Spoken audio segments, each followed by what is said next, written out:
what's going on? It's Team M1 for Game back at you with some OCIC predictions. We got, I think, our second Intercontinentals coming up, and now with the Sword and Shield expansion, it's really going to shake up the standard format.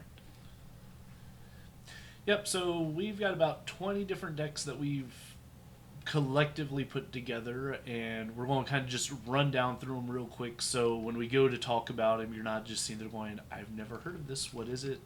Some of these are some oldies but goodies that got some new tools to go with them, and some of them are just straight up new decks, and we'll see what goes on with that. So one of the first big ones coming out of this set is obviously Zacian Arceus Palkia. Zacian is probably like the most hyped card in this set. It's probably one of the best attackers ever printed, being able to do 230 damage for 3 energy. I was listening to somebody earlier today going, yeah, that's better than a lot of GX attacks. And, and then let's just throw on that you get to draw 3 cards anytime that you want at the cost of ending your turn, which, with our new supporter rule of no turn 1 supporters, it's really not a drawback on your first turn. And not only do you draw those 3 cards, but you can attach Metal Energy on there. Part of the strategy is with the new Metal Saucer coming out, you can pull off more consistent Altered Creation. You can up the damage on the Zacians up to 260. List playing Vitality Band or Vital Band, I can't remember what it's called, making it up to 270. So, that'll be one to kind of look out for. It'll probably be, in my opinion, probably the second most played deck at OCIC. So I would just know what it is. Zacian V deserves a lot of time devoted to it in this video, in my opinion, because we're going to see it everywhere, and if the Japan meta is any indication, there's just going to be a lot of it. You'll see our pie charts later. The second variant is similar to the ADP. We still got Zacian, but we got Melcario instead of ADP, going instead of water and metal or Aurora Energy, Rainbow Energy and metal, we've got plain straight metal. It opts for a more defensive build, putting attacks such as like in the mirror out of range of kills and with a bunch of healing. It just does its thing. It's pretty simple. Yeah, somewhere between Lucario Melmetal and the Middle Frying Pan, you end up picking up a minus 60 damage reduction, which, with that already beefy hit point on both Zacian and Lucario Melmetal is pretty helpful. From a little bit of testing, Melcario picked up a lot more respect for me in games where you need to stream attackers against dolls, where, you can use his first attack just to kind of keep clearing dolls off the field while, putting the pressure on your opponent that they can't keep their doll out. So it does have, some merits. Each one probably, deserves their own video and own, 20, 30-minute segment, because you can argue the intricacies of one versus the other. And, as we talk about our pie charts, I know I plan to say a couple things about why I feel one goes one way versus the other, but, that's not the time for now.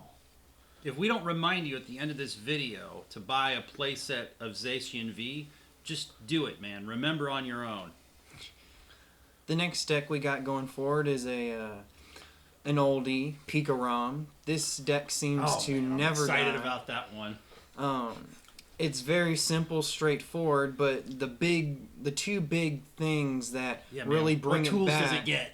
Is Quick Ball and the turn 1 no supporter rule. Being able to have that turn to set up and not worry something's going to go wrong early, having that safety, and then being able to just get that early full blitz like you used to be able to, because Quick Ball searches for Tapu Koko. There's a lot of problems fixed now. And what's that dank supporter we're getting for Pikarom? I don't know. Which one are you thinking about? Professor's Research, man. That's the thing I'm most excited about. But everybody gets that, so I thought you were being a little more specific here. But yeah, dump your hand, draw 7. It's always great. Thought we were talking about Bede. And I don't think you can really talk about Pikarom's improvements without touching on Tapu Koko V with the second attack that does 3 for 200, which was a problem Pikarom had, not being able to hit high enough numbers on things easily. And that 3 for 200 kind of fixes that problem a bit. So between that, the quick ball, Professor's research helping a lot of these decks that we're going to talk about. Having Guzma Hala guarantee your access to Thunder Mountain easier than Stadium Nav. It just gets a whole lot of tools that help it out a lot. And that Coco V gets through Pure Heart, so anyone bringing Caldeo GX, you can forget about it. And, funny enough, the Spike draw 1 for 20 draw 2 cards. If you're if you go second and you're not full blitzing, drawing 2 cards is never really a bad thing, and it's a pivot, that you have that doesn't involve a skateboard or having 0 aura on the field. So, in and of itself, it's got its own uses there. Let's see. Coming up next, we have Mewtwo with Hand Disruption. This is one that's been kind of big in Japan coming out, and it's why you've seen the price of Trevenant Dust Noir shoot up to like $15 Already a bought piece mine. now. I was able to find a couple in Target the other day and got a couple extra copies of them. So this deck works with the new supporter Marnie, where you and your opponent shuffle your hand and place it on the bottom of your deck. You get 5 cards, your opponent gets 4 cards. And then you pair that with Night Watch, where you deal 150 damage and you choose 2 cards from your opponent's hand to put them on the bottom of, to shuffle back into their deck, leaving them with, a 2-card hand. This deck starts going away from the Welder engine and going into a Malamar engine, which is definitely interesting. I've heard a lot of talk about people feeling the first turn supporter rule kind of hinders Welder decks, since you don't have like the explosiveness of turn 1 Welder for 3 energy onto the field. So it's a deck that's adapting. It's got a lot of neat techs you can use. It's got Naganadel GX to let you get around some of the Polka Dolls that a lot of people are looking to play. You can play Dragonite GX to hit for 270. You have Lunala, Solgaleo to have like a higher base damage attacker. So you have a lot of tools that let it play as a toolbox in addition to that hand disruption. And, you can't discount Pale Moon as a GX attack either, just being able to, discard a bunch of energy and give them a you retreat or you die options. Definitely interesting. After that's a deck that I put a bit of testing into, and I'm not exactly sure how I feel about it yet, is Morpeko with Lily's Polka Doll. This goes back to like the old hit and run deck of it hits for 150, you discard a card, and it bounces back to the bench. So you can play things like Lily's Polka Doll with it to put something up they can't take a prize against. I know in my initial testing I was playing it with counter gains, recycle energy. There's a lot of ways to offset the attack, but it is a deck that, to be good, you're really going to have to think about what you're going to do, because the first Morpeko is really easy to set up. The second Morpeko, you're going to have some problems, especially if you didn't get to Coco Prism Star onto 2 different Morpekos. The version of it that I played even went as far as running like a Beta to try to get that extra energy attachment made up, because I was running things like Oricorio GX, so if they knock out my Polka Dolls, I can still draw 3. And then, that's my supporter now, is draw 3 and attach an energy, which was okay, but I was having a hard time hitting like the Beta when I needed. So it's an interesting deck, but it does have its problems. Yeah, if you have to discard an energy to use its attack, even if it's a recycle energy, all right, well, you still need to attach an energy next turn. Mm-hmm. So that's 1 energy you're attaching to your existing Morpeko and not attaching to a second Morpeko. And I'm sure that's going to be a source of frustration for a lot of players. Mm-hmm. Blacephalon GX. This deck, I've seen a lot of people using Island Challenge Amulet with this deck. I think that's going to be even more relevant in the future, just because of all the ADP decks. I mean, ADP is strong right now. It's going to continue to be strong. It hits for weakness on Zacian. Will it scare the Zacian players away? Heck no. weakness is not going to discourage people. It has its, weakness is not as big as a lot of newer players think it is.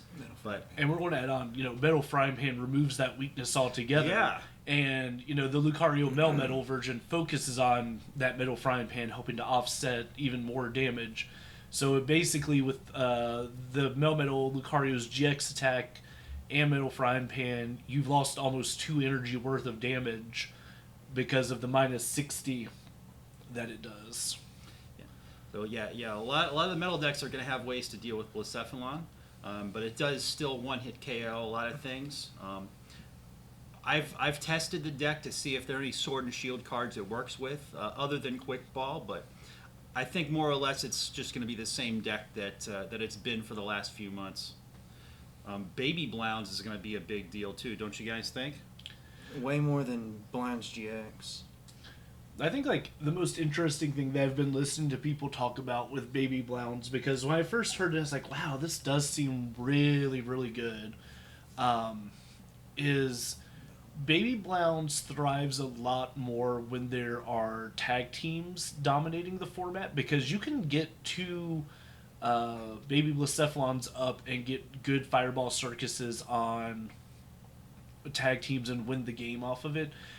But when you're trying to get 3 V Pokemon that you can't easily gust up, you might have a harder time getting the 3rd Baby Blacephalon out. And if you can't trade 1 for 2, you're going to fall behind pretty quick. What I was listening to somebody talk about was it's really easy to kind of get this deck going into a bench out spot, especially some of the Frostmoth decks that are looking at using Magikarp Wailord and Volcanion Prism Star, and the idea being you Magikarp Wailord, put everything in range of Sonoblast, and then just clearing the field with Sonoblast. And so you avoid the lucky eggs altogether. So it's oh, okay, so the best thing that this deck got can be, worked around. And I've even seen a couple deck lists starting to look back at playing Lysander Labs again because they're so, concerned about this Lucky Egg. Lucky Egg and the Skateboard seem like they're going to be playing big roles in this upcoming format. So, maybe a throwback to going to something like Lysander Labs instead of Chaotic Swell if you don't have a natural stadium you're going to play might be something that deters this deck a little bit, but it's still definitely something to look out for. Agreed. We've got grass attackers on here, which, oh gosh, I'm excited about so many of the decks on here. But what I like about this best is, so we're talking mostly decks that combine with Rillaboom, which is a Stage 2, which, I don't know about you guys, but Stage 2 written on any card has been a deterrent for me. But we've got this cool new card, Evolution Incense. Just bam, get any Evolution card out of your deck. People are going to be rare candying and stuff, but man, Evolution Incense is going to make those Stage 2s a lot easier. So I'm looking forward to seeing a lot of Rillaboom, maybe with Eggrow, maybe with other stuff. Yeah, I think Eggrow is the easiest partner because you can play a smaller count of rare candy and not really hurt your consistency. I've seen a couple versions of the deck that are just interesting.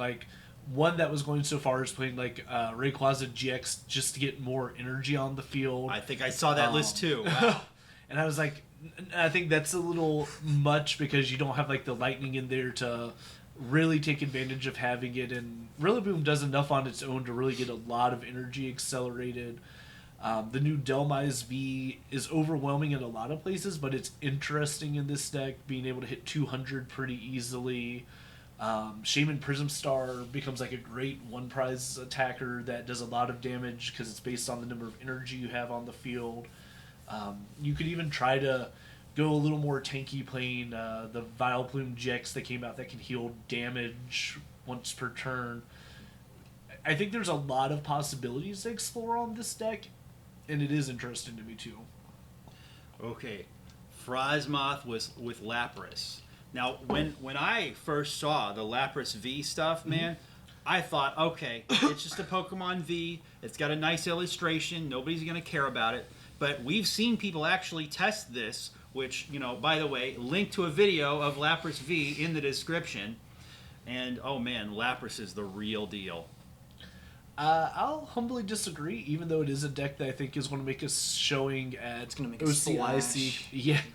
I think the early success of Frostmoth Lapras was that Pikarom wasn't big, and Lapras has a lightning weakness now. We're moving away from water Pokemon being weak to grass, and it just takes a full blitz with an Electro Power. Like any Pikarom attacker with Electro Power outside of Coco V who just naturally does it by itself, one shots the VMAX and gets 3 prizes off of it.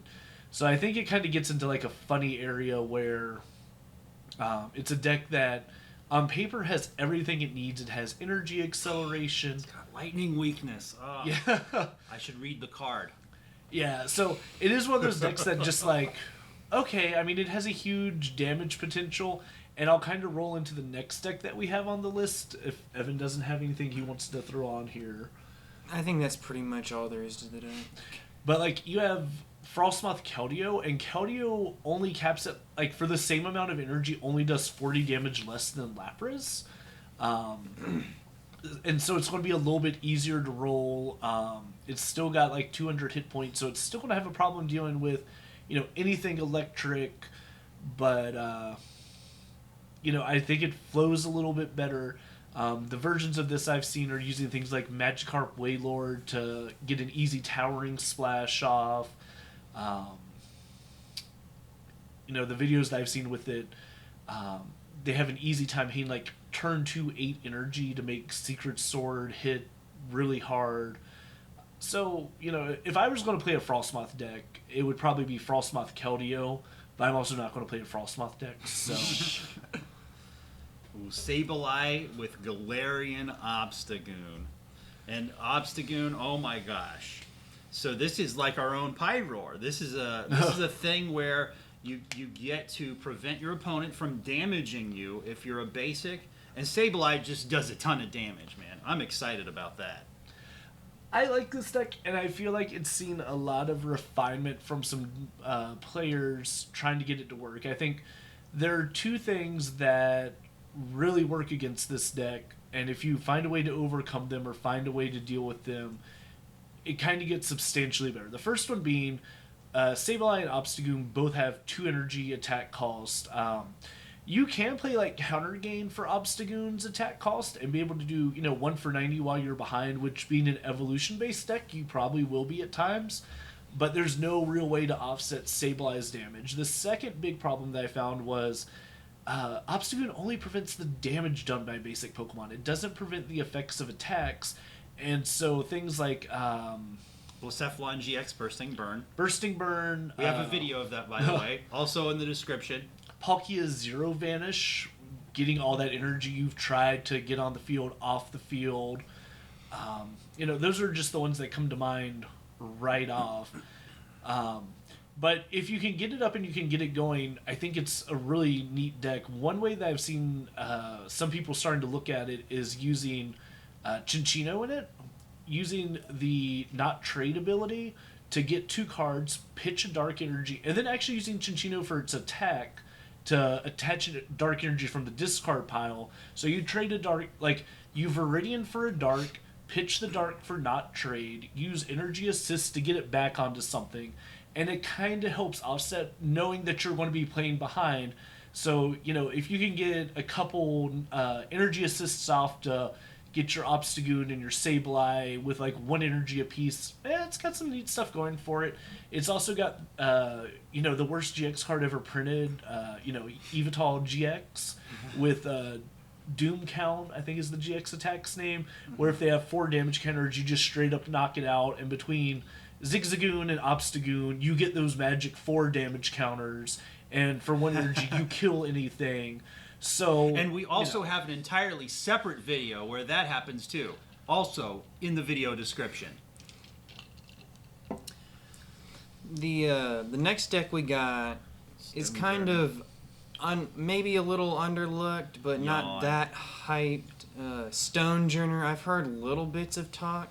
basically you're going to be this tanky deck. You have fighting. Fighting, So you can get hit energy weakness. out of the discard pile. We've seen it before. You can hit Pikarom, and it's, it's just, that's all I see it as. That's big really tank why. deck. That's really why I put it on there. It's Picarom's weak to fighting. Yeah. Yeah. And I think this kind of opens up, when you start talking about triangles, Stonejourner's weak to grass, so we can throw in grass attackers, and grass attackers have a hard time against Pikarom. And, it just gets into that fun little circle there. Next up, we have Snorlax VMAX. Snorlax VMAX is very interesting. It's got 340 hit points, 3 energy, does 60 damage, plus 30 more for every Pokemon on your bench. So, the one thing that this card has going for it is it has a ton of hit points. Yes.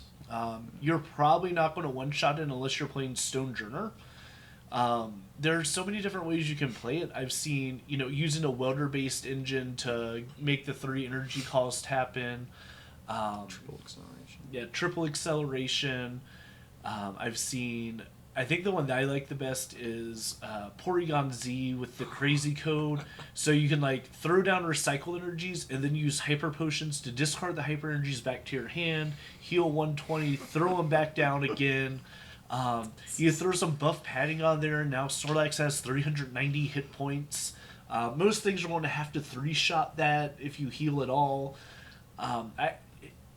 It's really neat on paper, but the damage cap of Gmax Fall is kind of low, and so your 2 shots on tag teams are fine because then you're trading 3 for 3, but your 2 shots on GXs and Vs are not going to give you the same mileage when you're trading their 2 prizes for your 3 prizes. So, You only get so many hyper potions as well. yeah. There's only so much you can do. Evan, you put Cinccino on the list. Let's hear about that.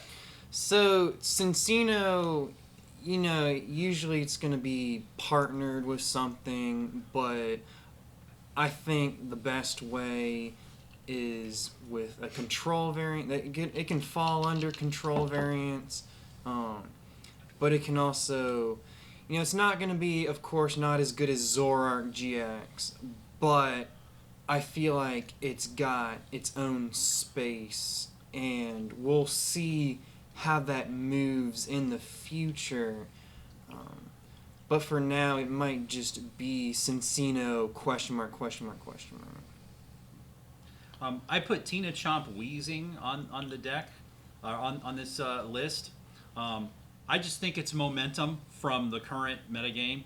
I don't think it really gains anything new from Sword and Shield. I don't think it's particularly good. I just think it's going to be there at OCIC just because there's already a ton of people playing it right now. Yeah, I think especially against any of the VMAX Pokemon, it doesn't one-shot them, which was kind of its big shtick, was it was easy to one-shot a lot of things. And we also have the new, I think it's called Big Charm, that adds 30 hit points, and that puts a lot of things out of the 40 damage range. So much fun with Big on Charm.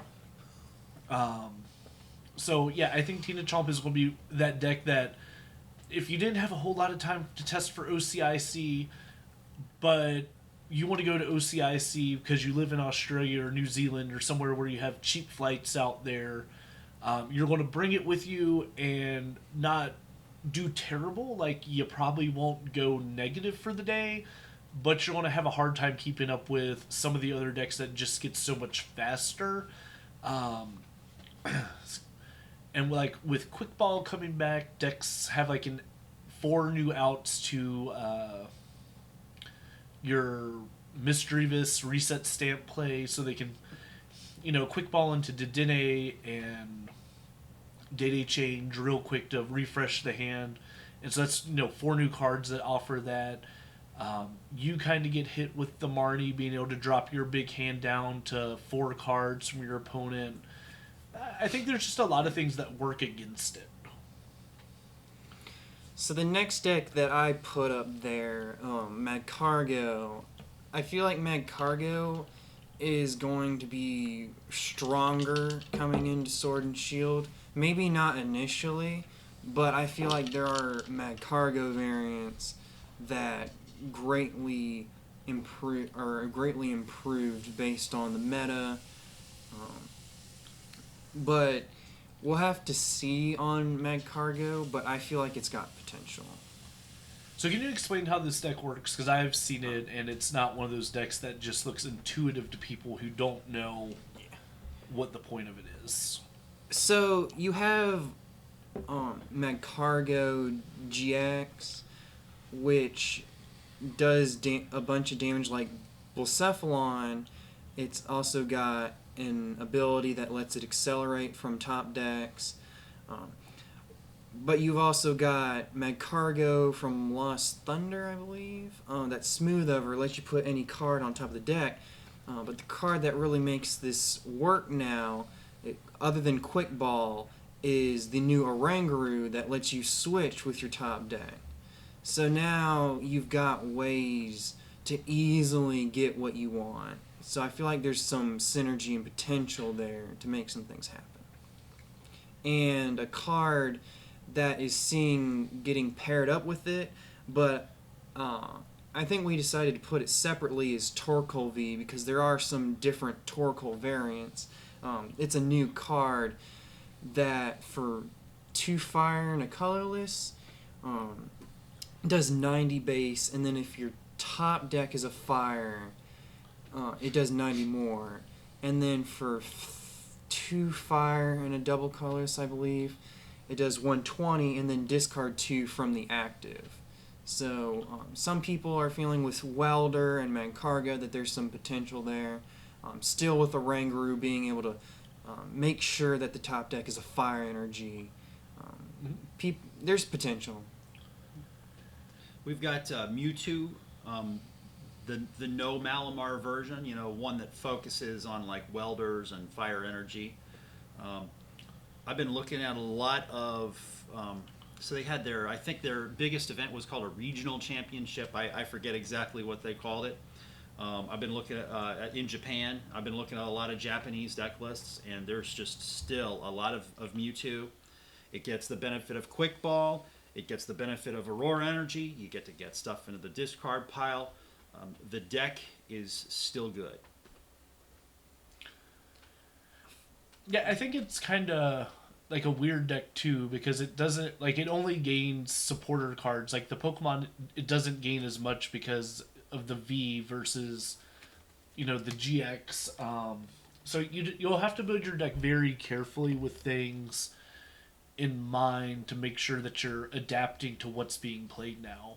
So I think it's going to be a lot harder to go and net deck a Mewtwo list without knowing your local meta or whatever meta you're walking into. In this case, like OCIC, I think if you just build the last Mewtwo list you've seen, you're going to struggle a lot because Mewtwo now has to kind of plan for a lot of different things that it wasn't planning for before. Whereas, if you ended up against tag teams, you could hide behind Tag Purge, you could hide behind big attacks that... Tag Purge, yeah, I hadn't thought about that. Get the damage off to take one-shots on tag teams, but now you don't have those same protections, and you see things like, Zacian hitting up to 270 with some techs that it can play, and one-shotting you, trading 2 for 3 prizes. It's going to be another one of those just interesting areas to be in. I think what Zach and I are saying is if you're a bad Mew Mew player, don't take this to OCIC. Don't take this deck anywhere. I'll pitch and say the biggest reason that people might be afraid of not want to play Mewtwo is because he can't copy Pokemon V anymore. Mm-hmm. You're not... So, Mewtwo was kind of seen as... Well, as the sets go on, it's going to keep getting stronger and stronger and stronger because it gets more GXs to work with, but now we have Pokemon V, so now Mew Mew is not going to get any better. It's only going to get worse from here on out. Yeah, because now you're kind of left with the option of you can change up your tech attackers, but you don't ever get something new. Mm-hmm. Yeah. Nick put Reshizard on here. That was an interesting thing to see come up. Yeah, I've seen a whole bunch of Reshizard lists, and I consider it to be similar to Tina Chomp. It's not necessarily better or improved from the release of Sword and Shield. It's just there's a lot of people playing it already. The deck's still going to be good. And I have a whole bunch of... So we're about to show you guys what decks we think are going to make day 2. And there are a whole bunch of like honorable mentions and stuff that I don't think are going to make day 2 because they're going to be losing to stuff like Tina Chomp and like Reshizard. I think Reshizard is going to keep Guardian out of day 2. Deck's still good. I think like the biggest thing that Reshizard has going for it is the Nine Temptations Ninetales. It's like one of the only reliable ways to gust V's. Yes. I think a lot of decks now, they're going to have to consider between a couple different things. Like, I see a lot of decks looking at Lily's Pokédoll as a stall card, as a setup card, and I think you kind of now have to decide between can you just afford to attack into Pokédolls to try to like put pressure on your opponent, and if you can't do that, are you going to worry about playing 4 custom catchers to have 2 times that you get around Pokédolls? Are you going to run Fion and Quick Balls and Communications to get the Fion back to move around the dolls? You have Nine Temptations Ninetales to get around the dolls. Was it Venusaur and Snivy's ability can get around dolls? But, so those last 2, we're talking about you're playing them in very specific decks, and not every deck has access to those. And even Pokemon Catcher, a lot of people are like, if my idea is playing 4 custom catchers, I get 2 Gust. Statistically speaking, 4 Pokemon Catchers should be 2 Gust 2. And it may be more and it may be less. And I think that, you fall into the gambler's fallacy of, well, my first catcher was a tail, so the next one has to be hits because it's a 50% chance. Which is really faulty logic. If you don't know what the gambler's fallacy is, you should definitely link look in the into description that. since he brought it up. I've went second 5 times this tournament. I've got to go first one of these nights. Yeah, so I think catcher's like a great card in decks that are hyper aggressive, where you're playing more of a Professor's Research build versus, say, Marnie versus Zacian versus whatever, where you can't really afford to hold on to one custom catcher, and so you're going to take the boosted speed in favor of guaranteed gust and hope that your boosted speed outweighs not guaranteeing a gust every time. So I think like a big thing to consider going into this event is if you think the V Pokemon are going to make a big impact, you're going to have to plan for how do you move around or how do you get them into the active if they're hiding behind something.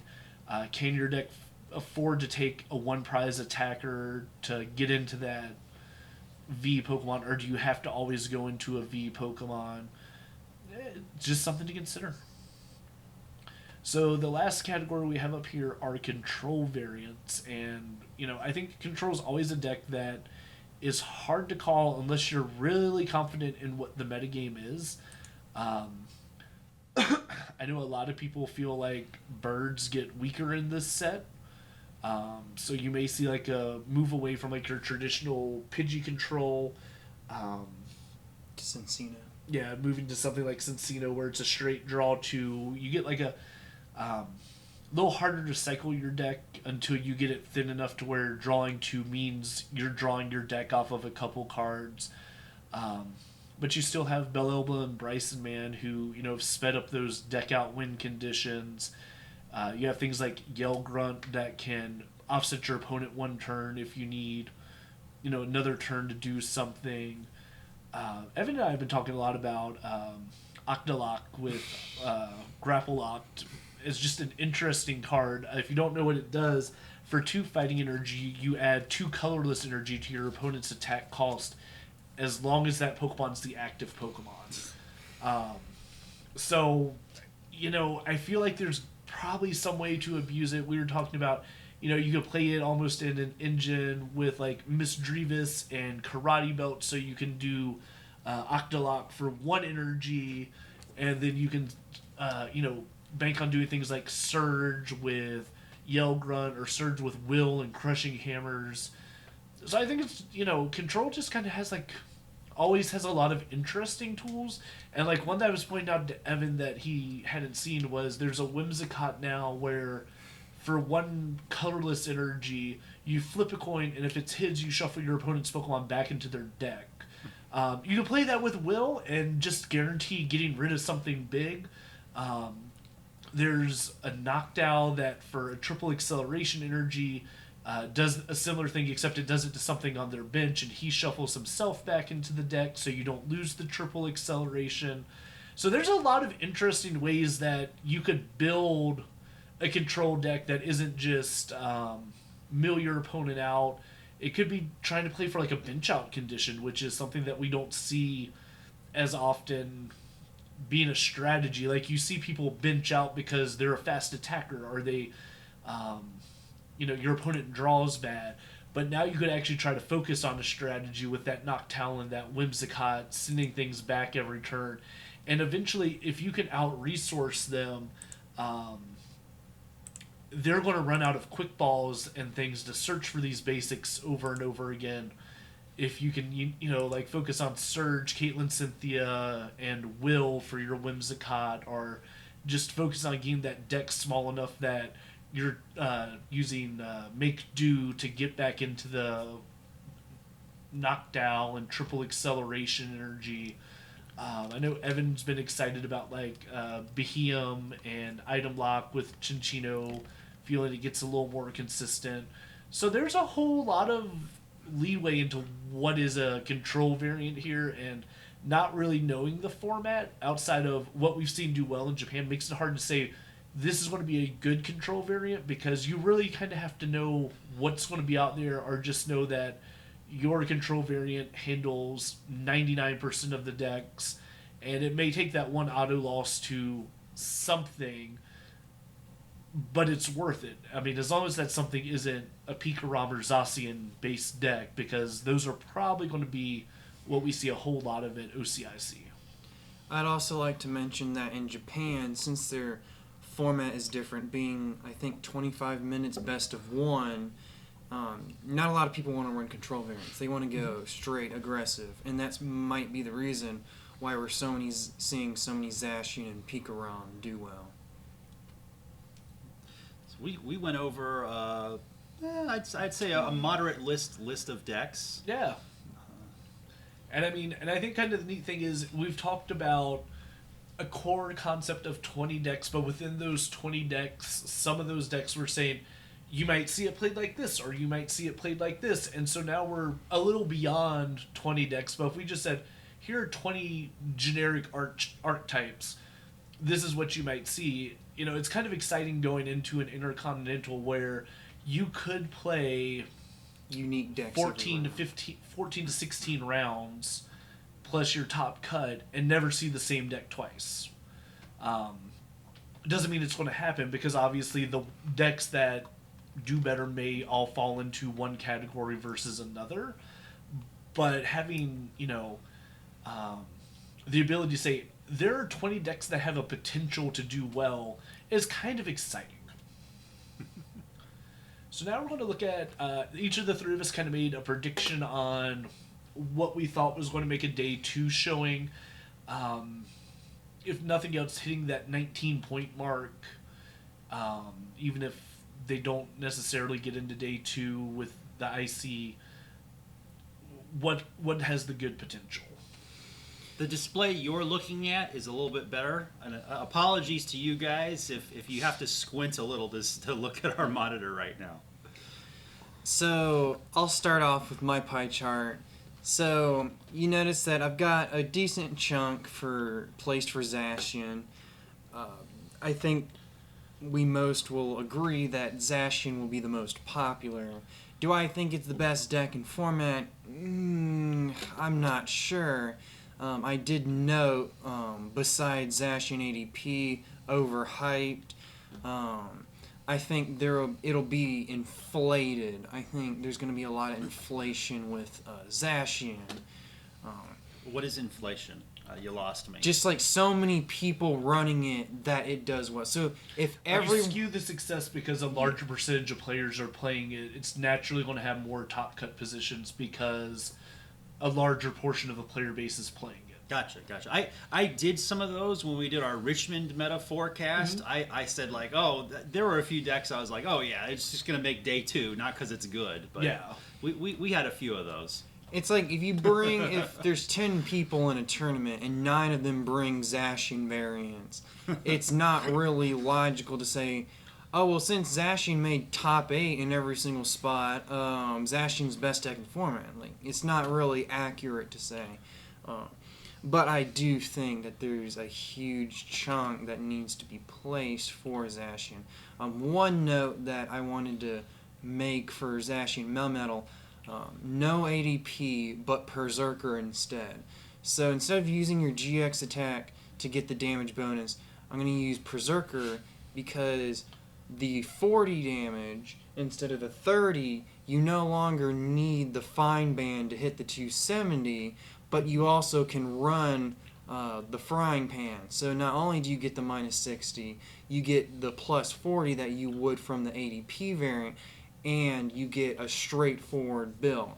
So that's why in a nutshell, why I think Zacian Melmetal Berserker is the superior variant, and I made that apparent in my list. The next biggest deck that I think will plow through the meta, and I think that really needs respect, is Marnie Mar. Mew 3 Trevenant with Marnie.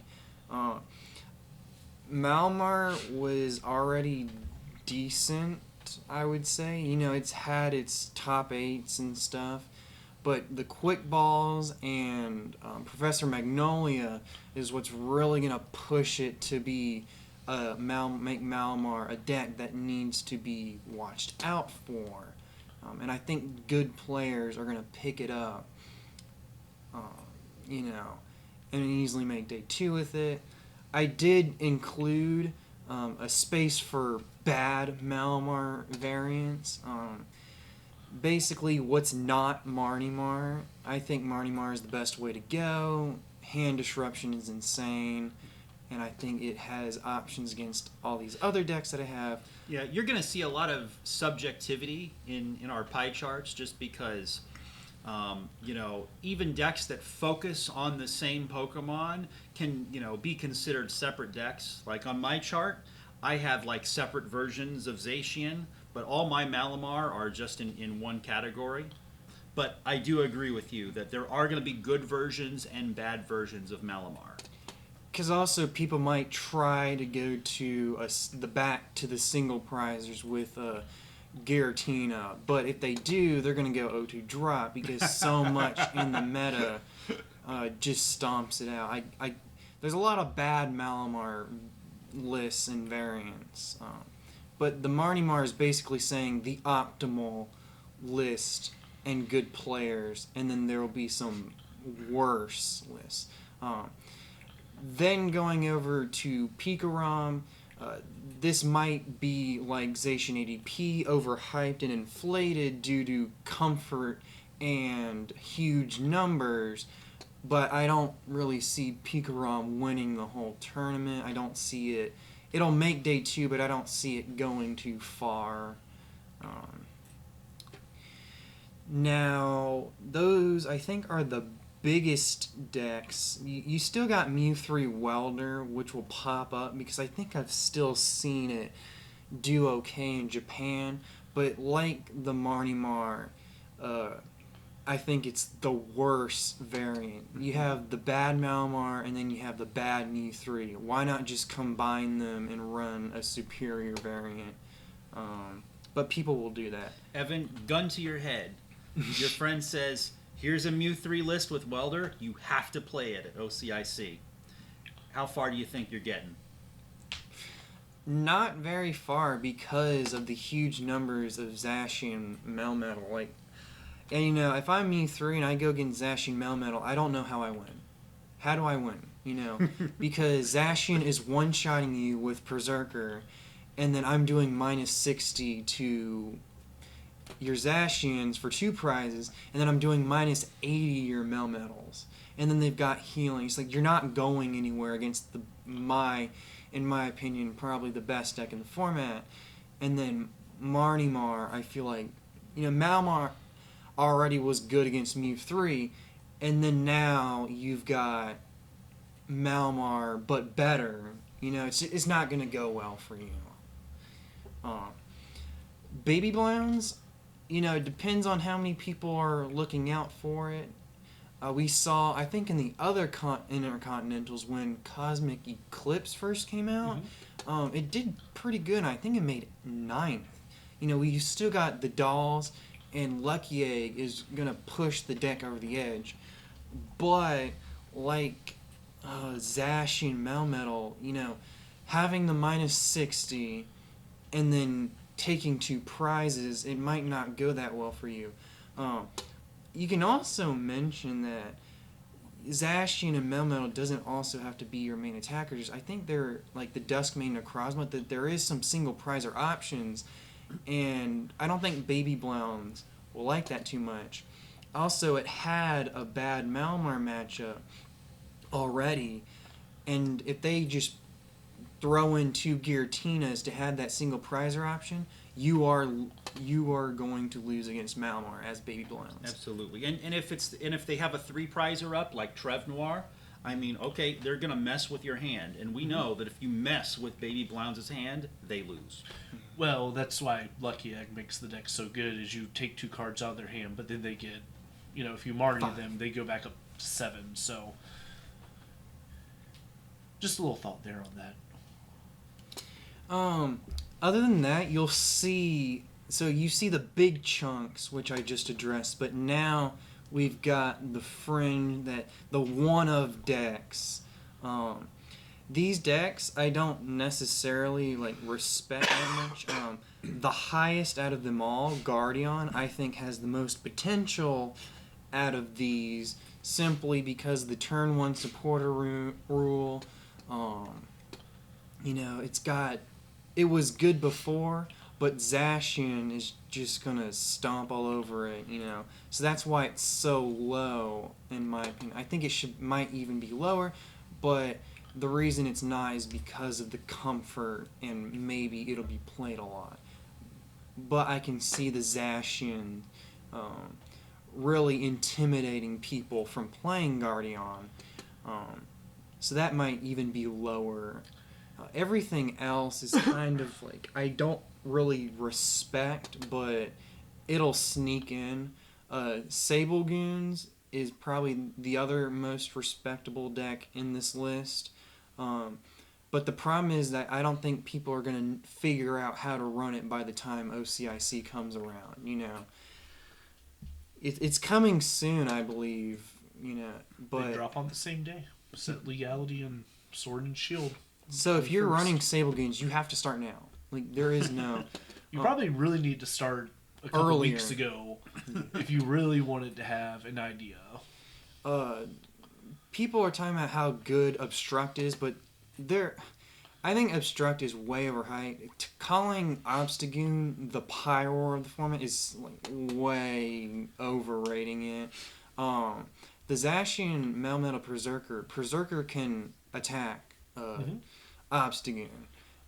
Marnimar, if you really need to, you can use your Malmar, but that's not going to work out for you too well.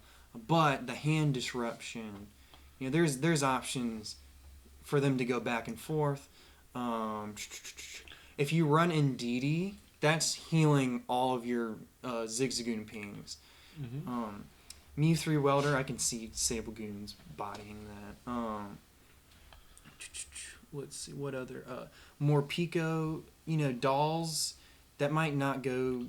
It'll go better for Sable Goons, but Morpeko, shifting into it, like Zach said, it's got issues, and I can't... you've got to have some Morpeko list that's never been seen before for me to get on board with it. Most of these decks, I don't really respect them, and you'd have to really sell me on them. Snorlax V, I don't respect. It's too low damage. Zach already said why. Cincino control, no one's gonna really think about it, and I don't think, because the meta's so all over the place, Cincino, I don't think it's time for Cincino, but I could see a pro list just dominate. Tina Chomp Weezing, I think it lost what was good about it. I don't think it's good anymore. Yeah, this is probably the biggest objection I'd have on your list is you've got 6% Tina Chomp Weezing, and your most popular deck has 14%. Yeah, the percents are kind of like, the percents are really iffy. It's more so how they're organized. So you see over here, I've got the decks that I think are better, you know, but then all over here, you know, they're all grouped together. These decks that I don't think are that good. Oh, okay. So on the left side of the pie chart, stuff you don't think is that good. Yeah, and then over here, you know, we had Marty Mar into Badmar into me. It's just the way I have it organized, you know. And also the big problem is that since this is an Intercontinentals, it's going to be way bigger than a Regionals. Mm-hmm. So I also wanted to keep my numbers even. So that's why the numbers look weird, you know. I don't think 14, you know, I have for quantities. Don't worry about the quantities. That's not important. I wanted to make it based on 100%. That's why you see 14%. Like it's easy math. These will be bigger, you know. But I think that's all I really have to say is, all in all, is you've got your big comfort decks, and then you've got random stuff that I don't think is good. Well, okay. I think I'll move on to my chart unless you had any comments about Evan's chart. No, I think the only thing I can really say is I wouldn't even have Guardian on there outside of the fact that it does have a decent enough Pikarom matchup, which with Pikarom winning, I think it's like Kyoto, is Kyoto or Chiba, I can't remember, which is the event we've talked about a couple times. Doing well, I think, you know, you can plan on throwing the charms in, but I think it's going to get into a question of is Zacian builds big enough that you can't play something that just hard loses to Zacian. Fairy Charms only work for EXs. That's what I said. Oh. But they have Coco V. Yeah, so I mean that's the one thing that'll help them. Yeah, like there's so many Pokemon V, there's so many ways to get around charms that you basically lose what you thought was good about the deck. We're looking at my pie chart now. So we've got Zacian at the top at 19%. I've seen lists from Japan. I've seen it all over social media. Man, like everyone and their mother is playing Zacian. And I've actually broken it out into 3 different groups just because I think it's going to be so big, and I do think that they're worthy of being made distinct. Most popular one, in my opinion, is going to be the ADP variant, and then the Melcario variant, which I don't know. I actually kind of think the Melcario one's better, but you know, I'll 100% get behind you on that because like. Even like the best thing about ADP's version of it is the Altered Creation, where you're gain a damage buff and gain the extra prizes. Where Lucario Melmetal, if they full metal wall you, you lose all your energy. So now you're behind on attachments. So you don't have like the ultimate ray coming up, and you lose your damage buff. So you lost almost everything you've done in the first 1 to 2 turns of the game. But I think like if you can still get around that issue and capitalize on the fact that you're taking 3 prizes on their Zacians versus them taking 2 on your Zacians, that's the only thing that can really help you there. I'd also like to point out in that, you know, Zacian with ADP, you're going to try to go as fast as possible. With Zacian V and Melcario, you're fine to chill and tank a little bit and get Intrepid Swords off. Mm-hmm. Yeah, I do think the Melcario version's better, but just I think it's plain numbers. I think ADP, we're still on the ADP hype train, so that's why I put its numbers a little bit bigger. I've got Pikarom on here. Pikarom's busted now. It's going to still be busted. You've got the help of a lot of different cards, which we discussed earlier. And, you know, maybe even some tag bolts, too. With, you know, tag bolt, I don't see a lot of people playing Mew Unbroken Bonds to prevent bench damage. Pikarom's still going to be good. I will counter with I see more and more deck lists playing the bench barrier Mew following the event where Pikarom won for that very reason, and Naganadel Snipe still. It does. So I do see a lot of Cramorant. lists that have it. Yeah, Cramorant, if It's you have a easily way to, swashable. yeah. What I've got here on here is Lapras V, and I don't know, I think I want to update my pie chart because I was just reminded Lapras V is not weak to grass. It is weak to lightning. So I'm just going to skip over that one. I put it as 8%. I'll make it a lower number. I'll do that in post. Malamar is next on the list. Malamar gets the help of Evolution Incense and Quick Ball, and I just have one Malamar. I didn't break it down into categories, but you know, you can attack with Mew Mew, you can attack with Trev Noir. I've even seen some lists with Genku, which I don't know. If we go over, we'll go over some honorable mentions. I think I'd like to see someone kick some butt with Genku, but I wouldn't do it myself. Well, I think the thing that makes Gengar Mimikyu really good isn't even the Poltergeist attack. It's if you're going second and you horror house them, they're now out 2 turns of supporters. Yes. And you're going to get a hit. I also think, like, Evolution Incense is a misleading card for Malamar. I think you have 4 Quick Balls, you have 4 Mysterious Treasures, and the discard of those cards is what makes them good. I think, like, you might get away with, like, 1 Evolution Instance if you were trying to find a 60th card, but I really think having the discard is what makes it special. I'd go for Treasure 4 Quick Ball. I think you've got a point there. I put Blacephalon GX on the list. Zacian's weak to metal. To fire. Or it is metal, it's weak to fire. As long as there's not a frying pan. As long as there's not a frying pan. Next on the list was Mew Mew without Malamar, with Welder and stuff like that. You've got to be good, though. If you're a bad Mew Mew player, just don't bother taking it. Reshizard, I put it at 4%. Just the deck and ability Reshizard. None of this greens nonsense. I thought about writing down greens, but I was like, oh, no, nobody's taking greens Reshizard. And then, so I have Zacian on another category here. I broke it down into 3 categories. I just wrote Zacian v. Other, just because Zacian's going to be so big. So this is Zacian paired with stuff like Micargo. I've seen so many lists of Zacian paired with other stuff, but just anything other than ADP or Melcario. I also got Unbroken Bonds Blacephalon on there. It gets the benefit of Lucky Egg, and you know, really, you can even play it without Pidgeotto, which I would do if I were going to OCIC. Sableye decks are next. You know, with Obstagoon, mostly. And I've got Rillaboom on here, which I don't know. I think people might disagree with me. You know, Rillaboom, grass attackers. I just put it down at 3%.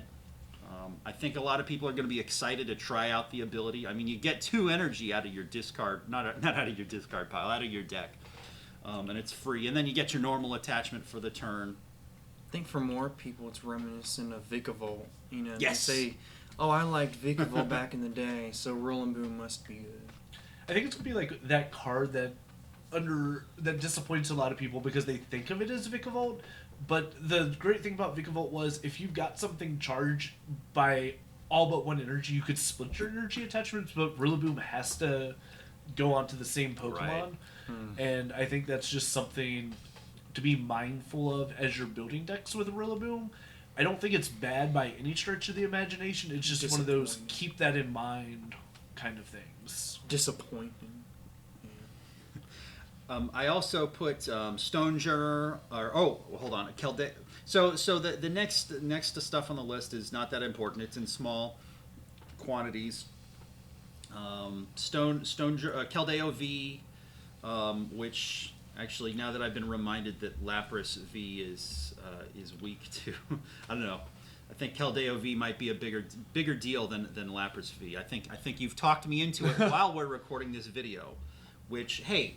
We're changing hearts and minds here on video. This is good. I mean, that's kind of the point. It's a Quality discussion content. video. Yeah. And maybe we'll change your mind too. Got Stonejourner on there. I wanted to. Okay, I'll talk about it later. But it's fighting type. Pikaram's weak to fighting. I put Tina Chomp in there just because there's going to be there's a boatload of people playing it already. And then I put ADP. With an attacker other than Zacian V. That could just be anything. Wild card. Torkoal V. I just made it so that like one Torkoal V and one more Pico V will make it into the day 2.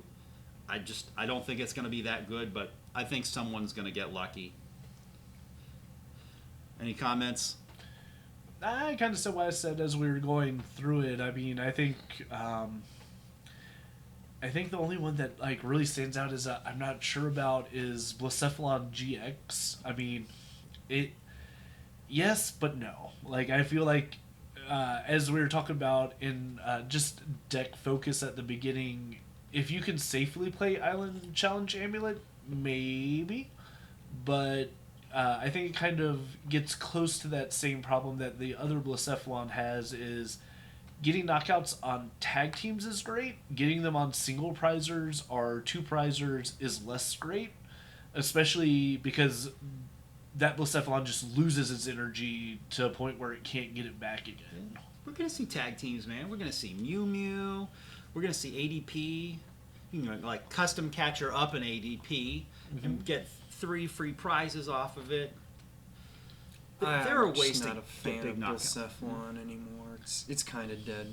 I think it's one of those cards that too like it depends on B string, and so having Nightwatch and Marnie to limit your ability to B string, decks that can skip B string. ADP. Yeah.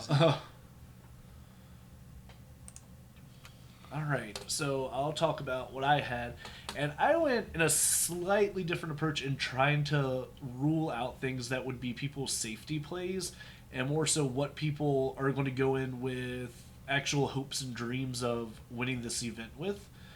I put Zacian and Lucario Melmetal as probably the biggest chunk of things. I've largely been playing the ADP build, and while I love it, I just don't think it's the right one to take to OCIC. I think it's... If you were to take Zacian ADP to a challenge or a cup, you're probably in the right position, but I think Zacian Lucario Melmetal is the better way to play it, especially when they finally give us the promo Meowth. There's a Galarian Meowth. And it's a Galarian Meowth that has an ability where you can discard 2 cards from your hand and search your deck for the Berserker. So, you discard Metal Energy for Metal Saucer, and you get your evolution. So I think that's a big thing to consider. The one thing that I like that Zacian ADP has going for it is I've been playing it with the Clay's engine, and that card is crazy in this deck list where you're discarding 7, and there are times you get 5-6 cards off of a discard. But like I said, I think you can justify that in like a challenge or a cup, but because you don't really want to lose a lot of big cards in a big event like that. So I think there are just a lot of cards that you can't comfortably get rid of with Clay to do that. And I think like the Aurora Energy research engine is better in a big event like this. So if I was going to go to OCIC and do Zacian ADP, I would do it like Aurora Energy and Professor's Research, not Clay. But if I was going to go, I would be playing Lucario Melmetal and not ADP. Because like when we were talking about Nyx, where I said your GX attack undoes 1 to 2 turns worth of work Zacian ADP does. And I think that's big. Mewtwo Hand Disruption was one that I recently got interested in. I think there are like 2 versions that I've seen floating around. There's a Jirachi version and Air Balloon version. And just because of my playstyle, I like the Air Balloon version a lot more, where you're playing Dawn Wings, so you can use Invasion. You can... that version benefits playing the Dragonite a little more because you can Invasion to recharge that particular attack. I think Mewtwo being able to copy, was it Dark Moon GX off of Dawn Wings? Oh, yeah. And Dark Eclipse? No. Something about a moon. Moon Eclipse. Yeah, and Moon's Eclipse sounds right. And being able to prevent all damage for a turn on that Mew Mew is really good.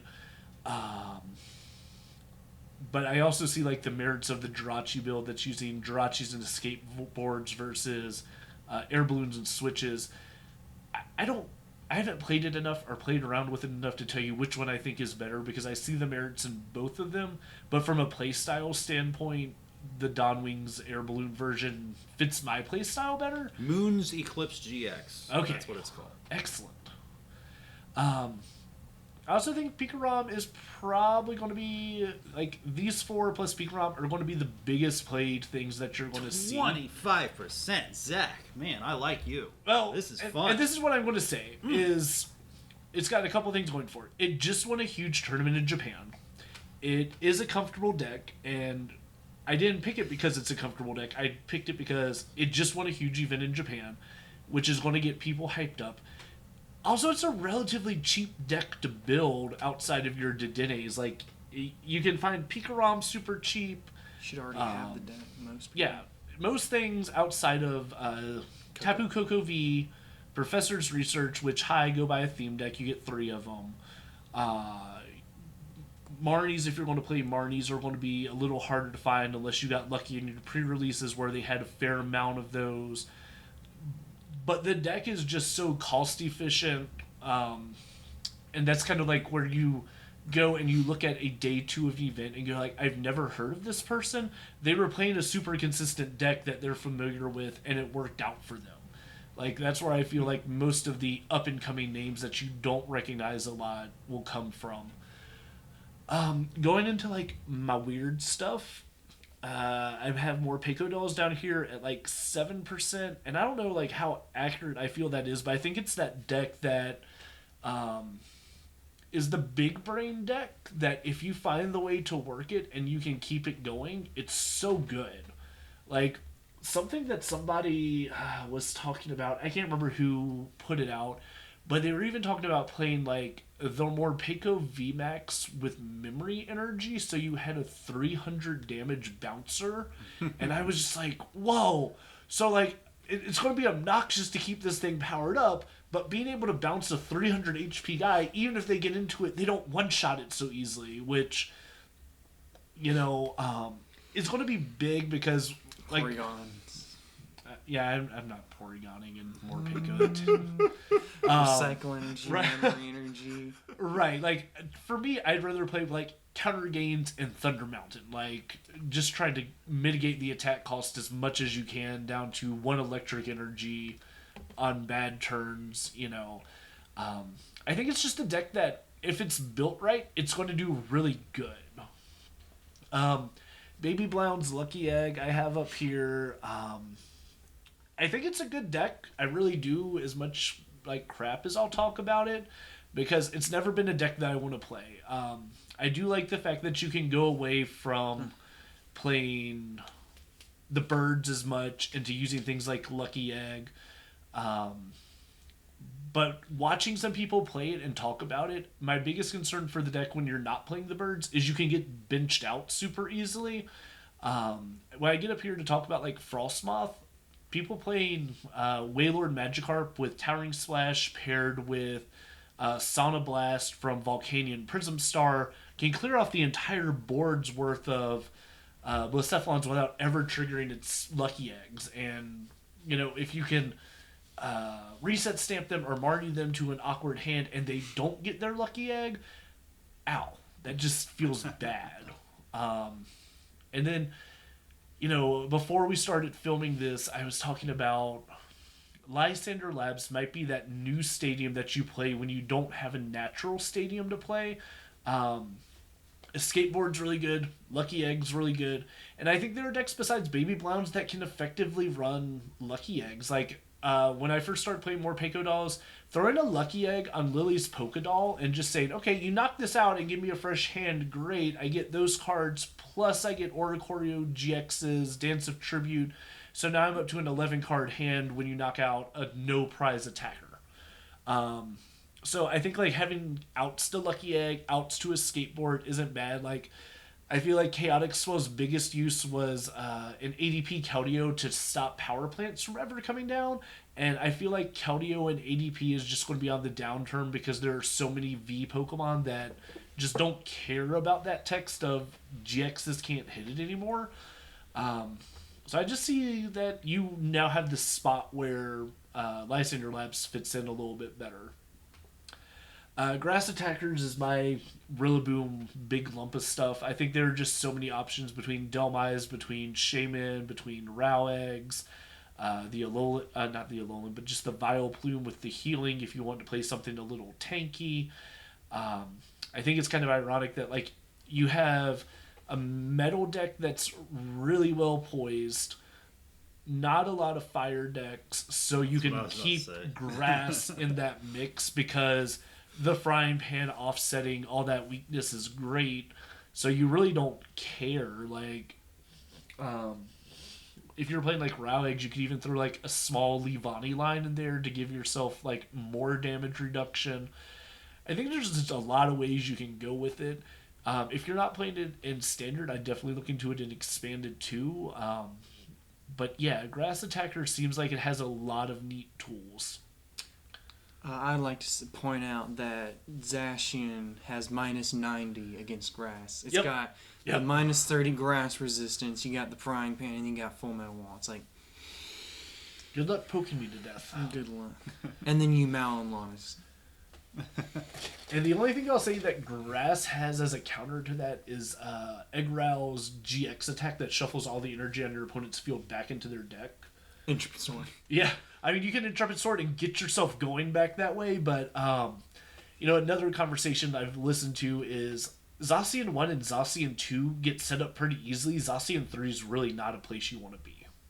Because you're out of, and even in this case, you're out of Metal Saucers, and you're depending on attachments and Intrepid Swords, and you only get one of your Intrepid Swords, so it, even though you're going to take minus 90, you don't run a lot of healing. All the Zacian decks I see only play maybe one Malolana, one Cynthia Caitlyn to get that one Malolana back. You might not be able to weather the storm of taking 74 turns in a row without, and then still not getting the knockout on Eggrow, if that's the route they're going. Above that, I put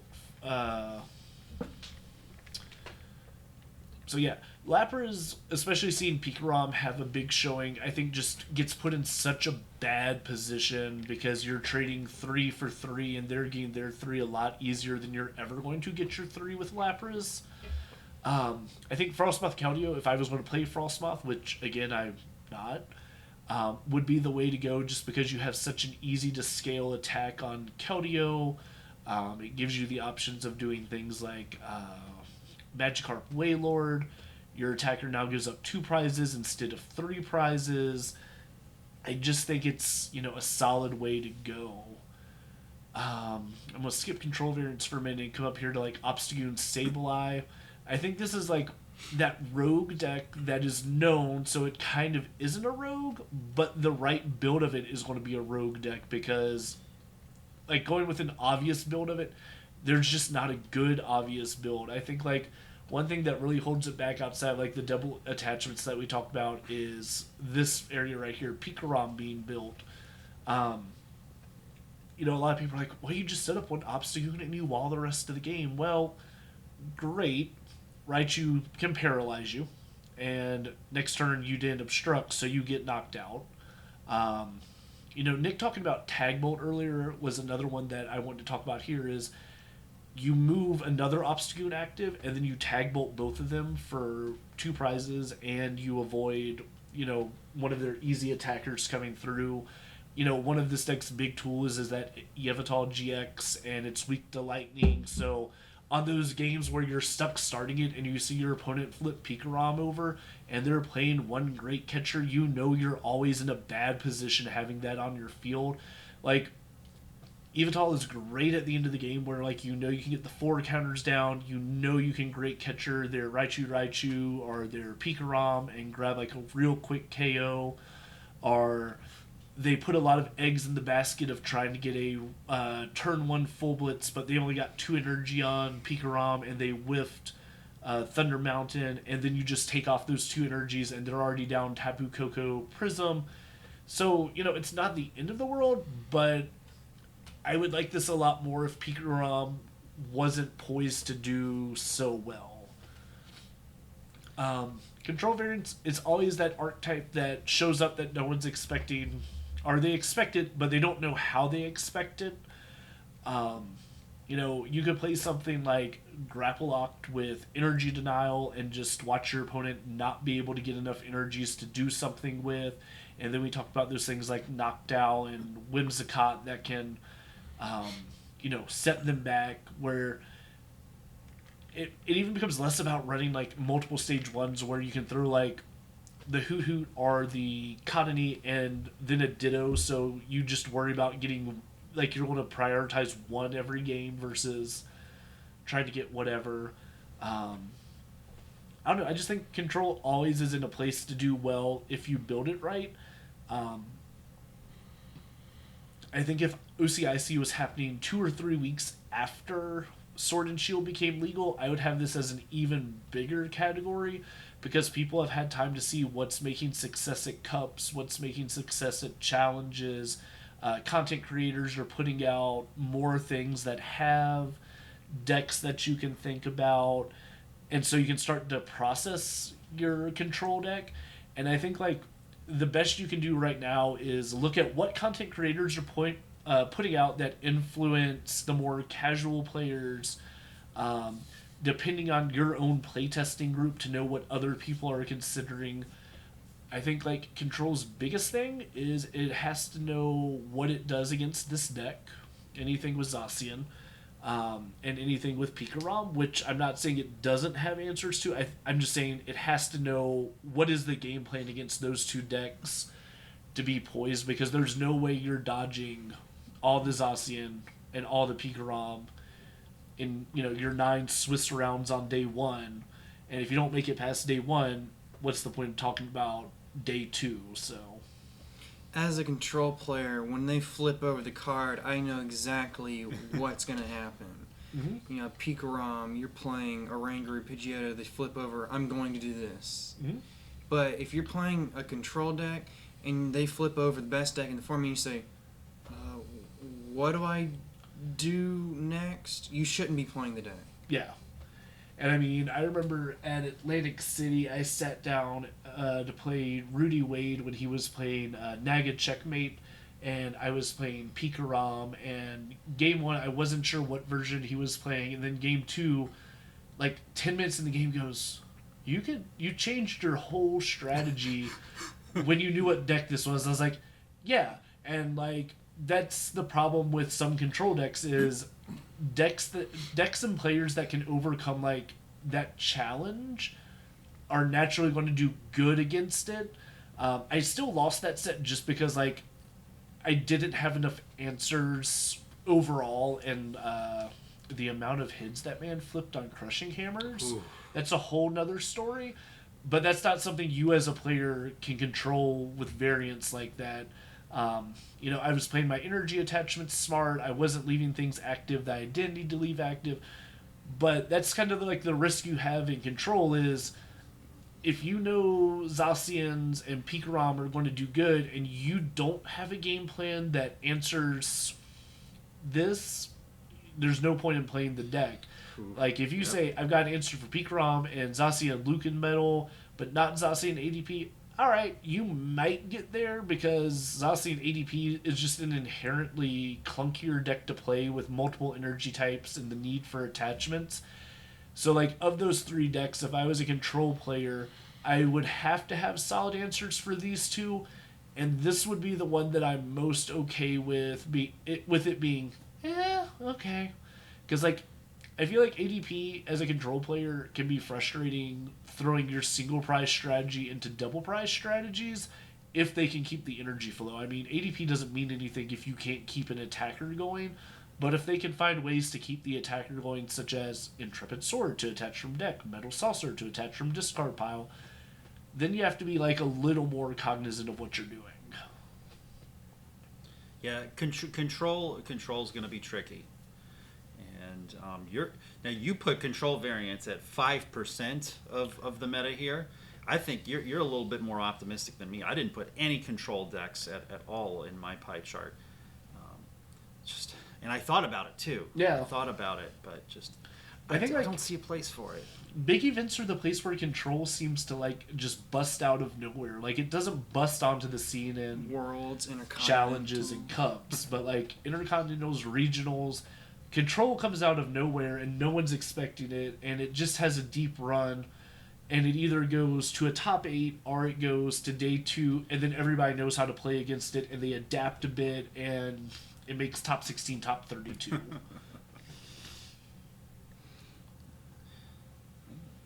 I think we had some good pie charts. Yeah. I had some honorable mentions. I realized I wanted to do. Uh-huh. So I came up with a list of decks that I'm like, okay, I know they're not making day 2, but this is a fantasy list here. So I saw some lists for checkmate decks, and we're talking about like Naganadel GX Stinger, or even stuff like where you intentionally go down in prizes to play Naga Lord and you heal. Stuff with Weezing, Roxy, checkmate decks. I saw a good checkmate list, and I was like, I don't think it's going to be good though. Charizard team up. If somebody could do that in day 2 with it, that would be fun. You've got a single prize attacker. Now, single prize attackers still have the problem of dealing with ADP though. Mm-hmm. Carp Lord, Pikarom, Zacians, whatever, like Duskmane. There's a lot. Mewtwo with Tina. It just ruins the whole deck for them. Quagsire decks. Now, Frosmoth, I think, is the superior water type assistant, water type helper, but Quagsire decks look fun.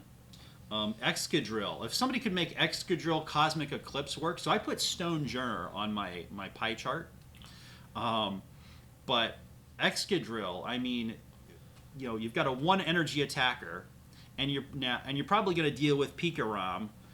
Now, Zach says 25%. I think it's, a little bit less. But there's going to be Pikarom at OCIC for sure. If somebody could make Excadrill work. And actually, the last honorable mention I have here is, and this is touching on something you said. You said you weren't sure who Sableye's official partner would be other than Obstagoon. So I saw a list where you start with Luxio from Ultra Prism, right? And you go second intentionally, right? You go second. You start denying them their item cards, and it's it's not risky. It's a single prize attacker, but you just stack up energy on them. You're doing 30 or more with Electro Powers, and then you've got a bunch of damage counters on your opponent's Pokemon, and then you get the final knockout with Sableye. So if somebody can make a Luxio deck work, I would really like to see that. I don't know. Any thoughts on that? I have a weird deck that I'll say that I want to see do really good. And I mean, it's not even weird because like the deck writes itself, but the Cinderace deck, where Yeah. Libra, No. where it's terrible. But like, man, I think half my problem is I've been watching Haikyuu lately, the volleyball anime, and God knows I love their Libra player on the team. So if I could just shout his ability multiple times, it'd be really great. But I feel like it has like a good like base damage. It just lacks so much, but it's really neat. I guess my fantasy pick would be Squiddy Boy Octolock. I just want to Yes. make it work so bad. Squiddy Boy. So what do you think is going to do the big splash? You know, respond below, and one of us will eventually respond to you. You know, with a question or a comment on what you said, and as a follow up to that, has anything we've said changed your mind about what you were thinking about taking to OCIC? What's your favorite deck? What do you think will do well? Tell us down below. We also, in addition to the comments down below, we've got Facebook, Twitter, all that good stuff. But I think that's all from us. Area dose. Goodbye.